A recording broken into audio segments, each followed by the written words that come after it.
ठीक है, I am audible. तो ठीक है, इसके जस्ट पहले मैंने आपको मैग्नेटिज्म का बेसिक दिया था, इसके जस्ट पहले मैंने आपको मैग्नेटिज्म का इंट्रोडक्शन दिया था कि क्या क्या आपको पढ़ना है, मैग्नेटिज्म में कौन कौन से चैप्टर हैं और पहले चैप्टर में क्या क्या पॉइंट आपको पढ़ना है। इसके पहले के वीडियो में, इसके पहले के थोड़ी देर पहले की सेटिंग में मैंने आपको समझा दिया था ना। अब मैं आप लोगों को फर्स्ट चैप्टर का 3 पॉइंट भी अगर बढ़िया से समझा ले आता हूँ तो हम लोग का ये सेटिंग सफल हो जाएगा, ठीक है ना। उसके बाद 4:30 बजे एकदम लास्ट है, 4:30 बजे एकदम बंद कर देना है, ठीक है ना, फिर हमको जाना पड़ेगा, ठीक है ना। अब ध्यान से देखिए, खूब इत्मीनान से देखिए, मैं आपको पहली बात बता रहा हूँ, जो पहली बात कम्युनिकेट करने जा रहा हूँ वो पहली बात है, क्या है, ओरिएस्टेड एक्सपेरिमेंट। क्या है, ओरिएस्टेड एक्सपेरिमेंट। तो खूब अच्छे से समझिए ओरिएस्टेड एक्सपेरिमेंट। देखो बेटा इधर देखो, एक जगह देखिए, ओरिएस्टेड एक्सपेरिमेंट। देखिए सबसे पहली बात ये है कि फिजिक्स में या साइंस सब्जेक्ट्स में यूनिफिकेशन और रिडक्शनिज्म, ये बात आपको फर्स्ट ईयर में पढ़ाया गया था physical world and measurement chapter में, ठीक है ना। जो बेसिक थ्रस्ट है साइंस का वो है यूनिफिकेशन और रिडक्शनिज्म।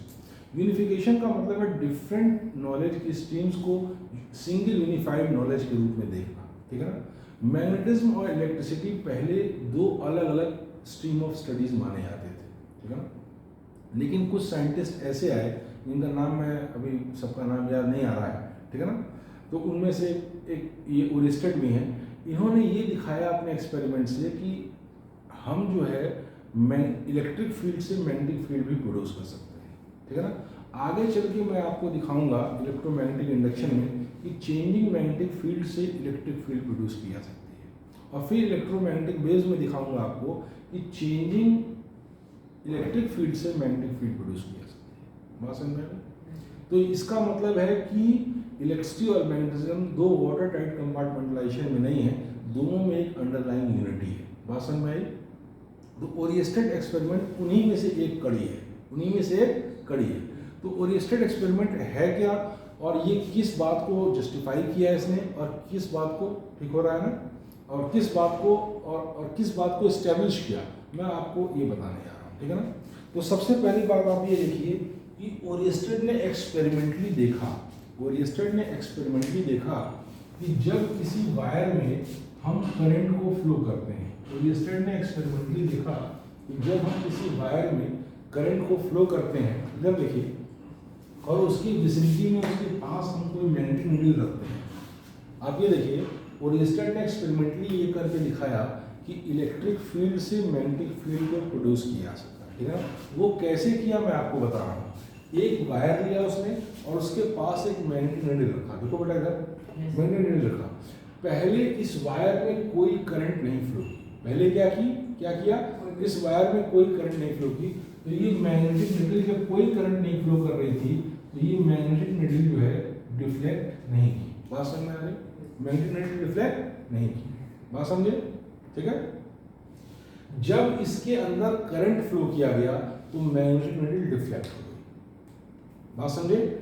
और जब करंट को बढ़ाया गया तो मैग्नेटिक नीडल और डिफ्लेक्ट हुई। डिफ्लेक्ट होने का मतलब ये है कि पहले मैग्नेटिक नीडल ऐसे रखी है और करंट नहीं फ्लो कर रही इस वायर में, तो ऐसे ही रखी रही, ठीक। लेकिन जैसे इसके अंदर हमने करंट फ्लो किया, जैसे इसके अंदर हमने करंट फ्लो किया, ये मैग्नेटिक नीडल क्या की, डिफ्लेक्ट हो गई। क्या की, यहाँ से डिफ्लेक्ट हो गई, ठीक। ये बात ओरिएस्टेड ने अपने एक्सपेरिमेंट से दिखाया। फिर जब करंट की वैल्यू को बढ़ाया, तो इसमें डिफ्लेक्शन भी बढ़ा। बात समझ में आ रही है? और जब करंट की वैल्यू को रिवर्स किया, यानी इस डायरेक्शन की जगह इस डायरेक्शन में किया, तो भी डिफ्लेक्शन हुआ, लेकिन डिफ्लेक्शन का डायरेक्शन चेंज हो गया।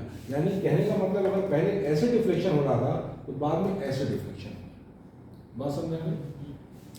फिर चौथा ऑब्जर्वेशन उसने ये किया कि करंट से इस नीडल को पास ले गया, जब पास ले गया तो डिफ्लेक्शन बढ़ गया, समझ रहे? और फिर इस नीडल को करंट कैरिंग वायर से दूर ले गया, और जब दूर ले गया तो डिफ्लेक्शन घट गया। इतनी बातें समझ गए? Yes sir. इतनी बातें समझ में आ गई अच्छे से? Yes, sir. मैं जल्दी से सारी बातें बता रहा हूँ, 1 सेकंड के अंदर देखिए। ओरिस्टेड ने ये प्रूफ करके दिखाया कि हम इलेक्ट्रिक फील्ड से मैग्नेटिक फील्ड को प्रोड्यूस करते हैं। तो उसने किया क्या, एक वायर लिया, वायर में करंट फ्लो, एक वायर ऊपर रख लिया, करंट कैरिंग वायर, अभी करंट को फ्लो नहीं कराया, स्विच को ऑन नहीं किया, ठीक है ना, और नीचे एक मैग्नेटिक नीडल को रख दिया, ठीक है। जब इसमें करंट नहीं फ्लो कर रहा था तो कोई डिफ्लेक्शन नहीं की, जब इसमें करंट फ्लो किया तो डिफ्लेक्ट कर गया, ठीक है ना, और जब करंट फ्लो का डायरेक्शन चेंज कर दिया तो डिफ्लेक्शन फिर भी हुआ, लेकिन अपोजिट डायरेक्शन में हुआ। जैसे मान लीजिए पहले ऐसे डिफ्लेक्ट हुई तो इस डायरेक्शन में बदल दिया तो ऐसे डिफ्लेक्ट हुई। इतनी बात समझ गए? जब यहाँ पे रखे रखे करंट की वैल्यू को बढ़ाया या घटाया तो डिफ्लेक्शन बढ़ गया या घट गया। इतनी बात समझ गए? समझ में आ गया? और जब करंट की वैल्यू को सेम रखते हुए इस नीडल को पास या दूर किया तो भी पास किया तो डिफ्लेक्शन बढ़ गया और दूर किया तो डिफ्लेक्शन घट गया। इतनी बातों को ओरिस्टेड ने एक्सपेरिमेंटली ऑब्जर्व किया। बात समझ में आ गई? एकदम बढ़िया से देखो, इतनी बातों को ओरिस्टेड ने, कल संडे है ना, कल संडे है, कल एक लंबी क्लास मारेंगे और ये करीब करीब ये चैप्टर खत्म कर देंगे। अगर कल 3 घंटे फुल एनर्जी से क्लास हो गई तो ये चैप्टर खत्म हो जाएगा। और जल्दी देखिए 3 पॉइंट हम लोग को खत्म कर देना 4:30 बजे पहले। गौर से देखिए कि इतनी बात को ओरिस्टेड ने एक्सपेरिमेंटली ऑब्जर्व किया, ठीक है ना। अब आप देखिए इससे क्या उसने निष्कर्ष निकाला। इधर देखिए क्या निष्कर्ष निकाला। ये मैग्नेटिक नीडल रिफ्लेक्ट क्यों हुई, ये मैग्नेटिक नीडल रिफ्लेक्ट क्यों हुई, ये बताइए। डिफ्लेक्ट इसलिए हुई क्योंकि वहां कोई ना कोई नीडल के ऊपर मैग्नेटिक फोर्स लगा। वो फोर्स क्यों लगा? क्योंकि वहां कोई ना कोई मैग्नेटिक फील्ड है। और ये फील्ड कब आई? जब इसमें करंट आया। इसका मतलब current is the basic reason for the deflection of magnetic needle.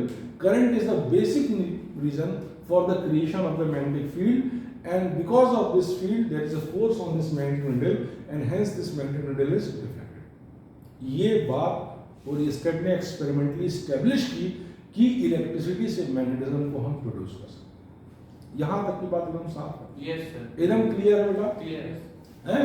अब आप इधर देखिए, अब जल्दी इधर देखिए, तो वो सारी बातें दिखाई जाएगी, वीडियो में भी हैं, आप फिर लिख लेंगे। आप पहले मेरे एक्सप्रेशन अभी लिखने पे कम जोर दीजिए, अभी अंडरस्टैंडिंग पे जोर दीजिए। जब लगातार सब लोग मेरी ओर देखेंगे तो क्या होगा, और मेरी बात सुनेंगे तो तुरंत ही एक बात दिमाग में पिक्चर बन जाएगी। और वीडियो तो आपके सामने है ही, आप घर पे जाके इसको रिमाइंड करके देख लेंगे और वहीं पर धीरे धीरे करके जब भी वीडियो देखिए तो कॉपी कलम लेकर बैठिए, कान में लगा लीजिए उसको, जिससे सब लोग घर के लोग डिस्टर्ब ना हो, और कॉपी कलम लिए रहिए, जो जो बात हो उसको लिखते जाइए, जो जो आपको इंपॉर्टेंट लगे। और जहां आपको लगे कि बात नहीं समझ में आई वहां पॉज कर लिए, रिवाइंड करके देख लीजिए। मेरी बात सुनिए, वो तो आपके पास जा ही रहा है। अभी आप मेरी ओर देखिए, इधर देखिए, देखिए मैं ये बता रहा हूं, इस तरह से ओरिस्टेड ने एक्सपेरिमेंटली ये एस्टैब्लिश किया कि इलेक्ट्रिक फील्ड से इलेक्ट्रिक करंट से मैग्नेटिक फील्ड को प्रोड्यूस किया जा सकता है। इसका मतलब इलेक्ट्रिसिटी और मैग्नेटिज्म में एक अंडरलाइंग सिमिलरिटी है, उसका फर्स्ट प्रूफ ओरिस्टेड ने दिया। अब ये डिफ्लेक्शन कैसे होगा? ये डिफ्लेक्शन मनमानी होगा या किसी रूल के अनुसार होगा? तो वही 2 रूल है जो मैं आपको बढ़िया समझा रहा हूं, एक ही बार समझ जाइए। डिफ्लेक्शन का डायरेक्शन क्या होगा, इसको डिसाइड करने के लिए ओरिस्टेड ने 2 रूल दिए। दोनों रूल को खूब बढ़िया से समझिए। देखिए, अगर मान लीजिए करंट का डायरेक्शन ये है, अगर मान लीजिए करंट का डायरेक्शन ये है, तो एज्यूम करिए, पहला रूल बता रहा हूं, 2 रूल है, किसी भी एक रूल से आप डायरेक्शन निकाल सकते हैं, ठीक है ना। किसी भी एक रूल से, ऐसा मत करने लगिएगा कि एग्जाम में आए तो 2 रूल से निकालने लगिएगा, उससे आपका टाइम वेस्ट होगा। किसी एक रूल से निकाल दिएगा। बात समझ आई? अगर मान लीजिए करंट ऐसे फ्लो कर रहा है, बात समझ आई? यहां पे आप एज्यूम करिए कि कोई स्विमर है, एज्यूम करिए कि कोई स्विमर है, कोई व्यक्ति, कोई आदमी तैर रहा है, ठीक है ना, और इस प्रकार से तैर रहा है कि उसके पैर से करंट जा रही है और सर पे निकल रही है। कोई आदमी ऐसे ऐसे तैर रहा है, एज्यूम करिए, एम्पियर स्विमर रूल बता रहे हैं, और उस स्विमर के पैर से करंट जा रही है और सर की ओर निकल रही है, ठीक है ना। तो अगर करंट ऐसे जा रही है तो वो इस डायरेक्शन में स्विम कर रहा है, बात एज्यूम कर लीजिए, ठीक है ना। तो ऐसे केस में उसका जो राइट हैंड साइड होगा, मैग्नेट का नॉर्थ पोल उस साइड पे बेंड करेगा। ये एम्पियर स्विमिंग रूल है। ये क्या है? Ampere swimming rule. फिर से सुनिए, पहली बात, ओरिस्टेड एक्सपेरिमेंट आप समझ गए कि नहीं समझ गए? क्लास 9-10 में भी थोड़ा सा बताया था, लेकिन अभी बढ़िया समझ लीजिए। ठीक है ना। ये यूनिफिकेशन को एस्टेब्लिश करता है बिटवीन इलेक्ट्रिसिटी एंड मैग्नेटिज्म। तो आप एम्पियर स्विमिंग रूल से आपको बता रहा है कैसे आप डिसाइड करेंगे। मान लीजिए कोई स्विमर है, वो तैर रहा है करंट की डायरेक्शन में, इस प्रकार से कि पैर से करंट जा रही है और सर से निकल रही है, ऐसा आप कल्पना में एज्यूम कर लीजिए। तो उसका जो राइट हैंड साइड होगा, उस साइड इस मैग्नेटिक नीडल का नॉर्थ पोल डिफ्लेक्ट करेगा। बात समझ आ गई? इतनी बात क्लियर है, एकदम स्पष्ट है। अब एक और रूल है, इसको कहते हैं स्नो रूल। स्नो रूल से मतलब है स्नो रूल, ठीक है ना।